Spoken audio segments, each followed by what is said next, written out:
व्यापारी के पुत्र की कहानी। पंचतंत्र। किसी नगर में सागर दत्त नाम का एक व्यापारी रहता था। उसके लड़के ने एक बार 100 रुपए में बिकने वाली एक पुस्तक खरीदी। उस पुस्तक में केवल एक श्लोक लिखा था, जो वस्तु जिसको मिलने वाली होती है वह उसे अवश्य मिलती है। उस वस्तु की प्राप्ति को विधाता भी नहीं रोक सकता।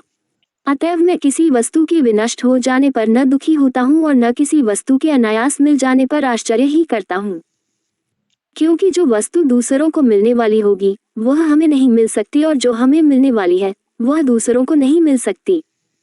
उस पुस्तक को देखकर सागर दत्त ने अपने पुत्र से पूछा, तुमने इस पुस्तक को कितने में खरीदा है? पुत्र ने उत्तर दिया, 100 रुपए में। अपने पुत्र से पुस्तक का मूल्य जानकर सागर दत्त कुपित हो गया। वह क्रोध से बोला, अरे मूर्ख, जो भी भक्त मेरी वीडियो को लाइक करके चैनल को सब्सक्राइब करता है तो मेरी कृपा तुम्हारे मम्मी पापा पर हमेशा बनी रहेगी, तो जल्दी से लाइक करके सब्सक्राइब करो। जय माता दी। जब तुम लिखे हुए एक श्लोक को 100 रुपए में खरीदते हो तो तुम अपनी बुद्धि से क्या धन कमाओगे? तुम जैसे मूर्ख को मैं अब अपने घर में नहीं रखूंगा। सागर दत्त का पुत्र अपमानित होकर घर से निकल पड़ा। वह एक नगर में पहुंचा। लोग जब उसका नाम पूछते तो वह अपना नाम प्राप्तव्य अर्थ ही बतलाता। इस प्रकार वह प्राप्तव्य अर्थ के नाम से पहचाना जाने लगा। कुछ दिनों बाद नगर में एक उत्सव मनाया गया। नगर की राजकुमारी चंद्रावती अपनी सहेली के साथ उत्सव की शोभा देखने निकली। इस प्रकार जब वह नगर का भ्रमण कर रही थी तो किसी देश का राजकुमार उसकी दृष्टि में आ गया। वह उस पर मुग्ध हो गई और अपनी सहेली से बोली, सखी, जिस प्रकार भी हो सके इस राजकुमार से मेरा समागम कराने का प्रयास करो। राजकुमारी की सहेली तत्काल उस राजकुमार के पास पहुंची और उससे बोली, मुझे राजकुमारी चंद्रावती ने आपके पास भेजा है। उनका कहना है कि आपको देखकर उनकी दशा बहुत शोचनीय हो गई है। आप तुरंत उनके पास न गए तो मरने के अतिरिक्त उनके लिए अन्य कोई मार्ग नहीं रह जाएगा। इस पर उस राजपुत्र ने कहा, यदि ऐसा है तो बताओ कि मैं उनके पास किस समय और किस प्रकार पहुंच सकता हूँ। राजकुमारी की सहेली बोली, रात्रि के समय उसके शयन कक्ष में चमड़े की एक मजबूत रस्सी लटकी हुई मिलेगी, आप उस पर चढ़कर राजकुमारी के कक्ष में पहुंच जाना। इतना बताकर राजकुमारी की सहेली तो वापस लौट गई और राजकुमार रात्रि के आगमन की प्रतीक्षा करने लगा। किंतु रात हो जाने पर कुछ सोचकर उस राजपुत्र ने राजकुमारी के कक्ष में जाना एकाएक स्थगित कर दिया। संयोग की बात है कि व्यापारी पुत्र प्राप्तव्य अर्थ उधर से ही निकल रहा था। उसने रस्सी लटकी देखी तो वह उस पर चढ़कर राजकुमारी के कक्ष में पहुंच गया।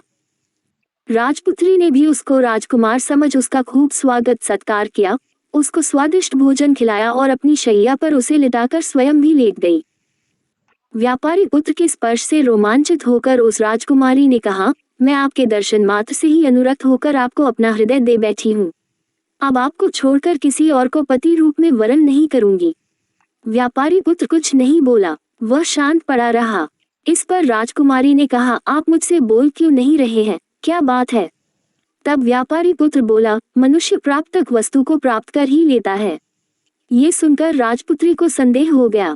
उसने तत्काल उसे अपने शयन कक्ष से बाहर भगा दिया।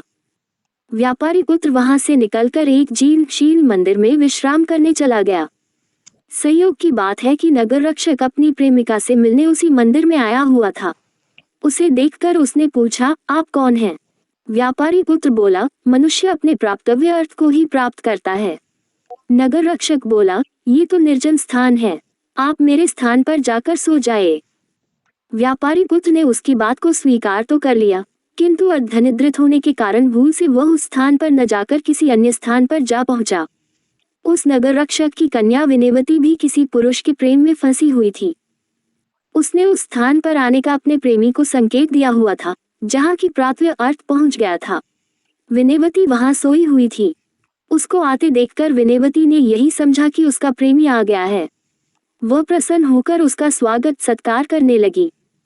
जब वह व्यापारी पुत्र के साथ अपनी शैया पर सोई तो उसने पूछा, क्या बात है, आप अब भी मुझसे निश्चिंत होकर बातचीत नहीं कर रहे हैं? तुम इस वीडियो को सब्सक्राइब कर मेरा मान बढ़ाओगे तो तुम्हारे जीवन में जो परेशानियां अभी चल रही हैं उसे मैं नष्ट कर दूंगी।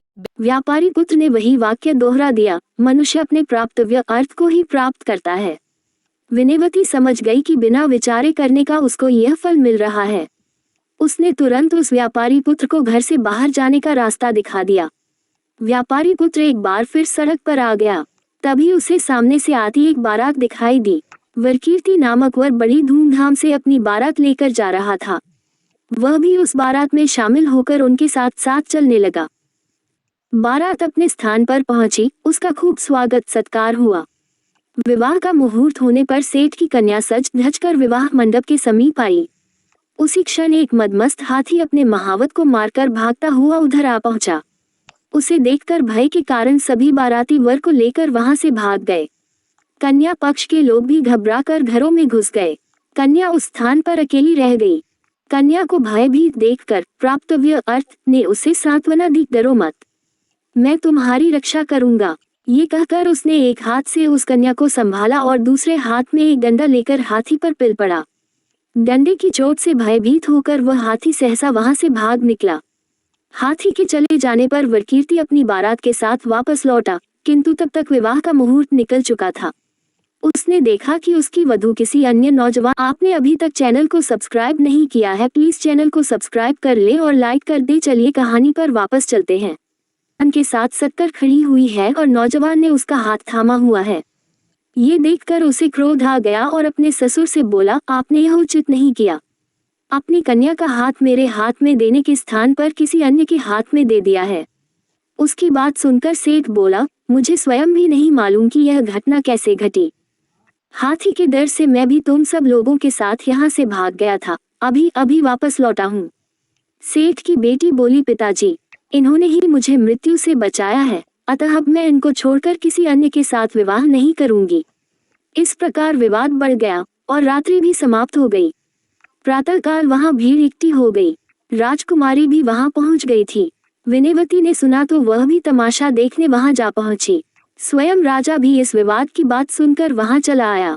उसने व्यापारी पुत्र से कहा, युवक, तुम निश्चिंत होकर सारी घटना का विवरण मुझे सुनाओ। व्यापारी पुत्र ने उत्तर में यही कहा, मनुष्य प्राप्तव्य अर्थ को ही प्राप्त करता है। उसकी बात सुनकर राजपुत्री बोली, विधाता भी उसको नहीं रोक सकता। तब विनयवती कहने लगी, इसलिए मैं विगत बात पर पश्चाताप नहीं करती और मुझको उस पर कोई आश्चर्य नहीं होता।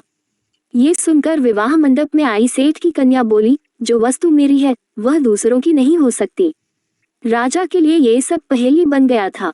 उसने सब कन्याओं से पृथक पृथक सारी बात सुनी और जब वह आश्वस्त हो गया तो उसने सबको अभयदान दिया। उसने अपनी कन्या को संपूर्ण अलंकारों से युक्त करके 1000 ग्रामों के साथ अत्यंत आदरपूर्वक प्राप्तव्य अर्थ को समर्पित कर दिया। इतना ही नहीं, उसने उसे अपना पुत्र भी मान लिया।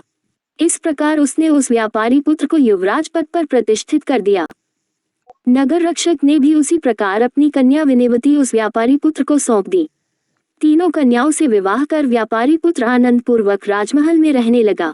बाद में उसने अपने समस्त परिवार को भी वहां बुला लिया। सीख, दाने दाने पर लिखा है खाने वाले का नाम। आपने अभी तक चैनल को सब्सक्राइब नहीं किया है, प्लीज चैनल को सब्सक्राइब कर ले और लाइक कर दे।